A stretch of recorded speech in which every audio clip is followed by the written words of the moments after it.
ईटिया पथाई बाबा महल छवावे जी, बाबा सूतले माई बेनिया डोलावे जी, बाबा सूतले माई बेनिया डोलावे जी।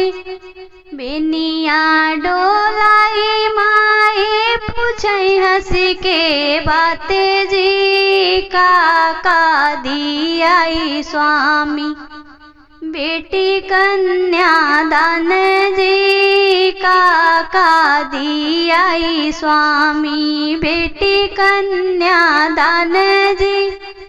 बेनिया डोलाई माई पूछे हंसी के बाते जी, काका दियाई स्वामी बेटी कन्या दान जी, काका दियाई स्वामी बेटी कन्या दान जी। गैया देवे बछिया देवे रुपया हजार जी, सोरो सिंगार देवे जइहे ससुराल जी, सोरो सिंगार देवे जइहे ससुराल जी। गैया देवे बछिया देवे रुपया हजार जी, सोरहो सिंगार देवे जइहे ससुराल जी, सोरहो सिंगार देवे जइहे ससुराल जी।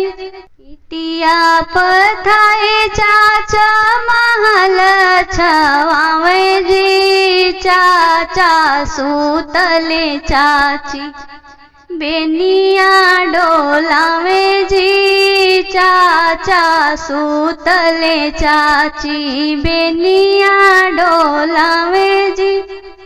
बेनिया डोलाई चाची पूछे हंसी के बात जी, काका दियाई स्वामी बेटी कन्या दान जी, काका दियाई स्वामी बेटी कन्या दान जी। हंडा देवे बटुआ देवे रुपया हजार जी, सोरहो सिंगार देवे जइहे ससुराल जी, सोरहो सिंगार देवे जइहे ससुराल जी।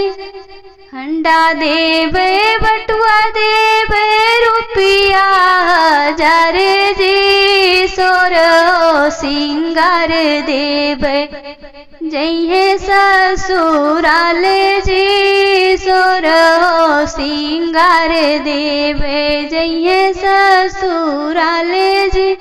ईटिया पथाए भैया महल उठावे जी, भैया सूतले भाभी बेनिया डोलावे जी, भैया सूतले भाभी बेनिया डोलावे जी।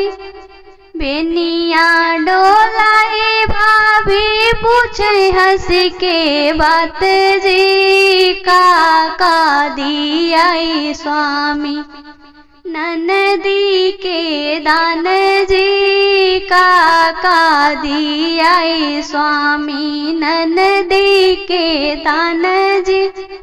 सोना देवे चांदी देवे रुपया हजार जी, सोरहो सिंगार देवे जइहे ससुराल जी, सोरहो सिंगार देवे जइहे ससुराल जी। सोना देवे चांदी देवे रुपया हजार जी, सोरहो सिंगार देवे जइहे ससुराल जी, सोरहो सिंगार देवे जइहे ससुराल जी। कन्यादान सुहाग गीत आप सभी को कैसा लगा कमेंट बॉक्स में ज़रूर बताइएगा। चैनल पर नए हैं तो लाइक सब्सक्राइब करना ना भूलिएगा।